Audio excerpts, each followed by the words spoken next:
आवाज मानदेशाचा। मान तालुक्यातील वरकुटे मलवडी येथे सध्या बेकायदेशीर वाळू उपसा मोठ्या प्रमाणावर सुरू असून प्रशासनाच्या भूमिकेबाबत गंभीर प्रश्न उपस्थित होत आहे। संबंधित परिसर म्हसवड पोलीस स्टेशनच्या हद्दीत येत असून अद्याप ठोस कारवाई झालेली नाही, यामुळे नागरिकांमध्ये संतापाचे वातावरण आहे।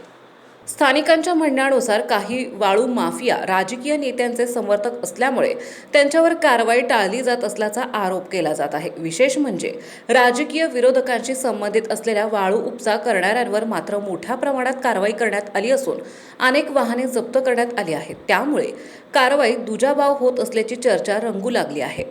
दरम्यान संदीप पोमन यांनी नुकतीच म्हसवड पोलीस स्टेशन येथे सहाय्यक पोलीस निरीक्षक म्हणून सूत्रे हाती घेतली आहेत।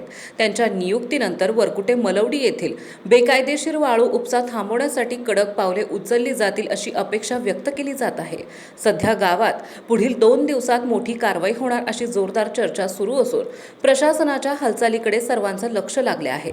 जर कारवाई झाली नाही तर नागरिकांचा रोष अधिकच वाढण्याची शक्यता नाकारता येत नाही।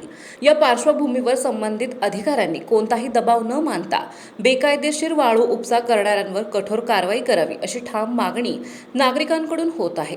कायदा सर्वांसाठी समान आहे हे सिद्ध करण्याची वेळ आता प्रशासनावर आली आहे। राजकीय नेत्यांच्या तुफान बॅटिंगमुळे वरकुटे मलवडी येथील वाळू उपसा प्रकरणाला वेगळेच वळण लागले असून त्यांच्या प्रभावाखाली गटांना अप्रत्यक्ष संरक्षण मिळत असल्याची चर्चा रंगू लागली आहे।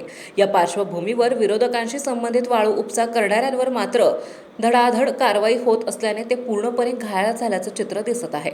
एका बाजूला काहींवर कठोर कारवाई तर दुसऱ्या बाजूला काहींना मोकळे रान मिळत असल्याची भावना जनतेत निर्माण झाली असून या एकतर्फी कारवाईमुळे प्रशासनाच्या निष्पक्षतेवर प्रश्नचिन्ह उपस्थित होत आहे।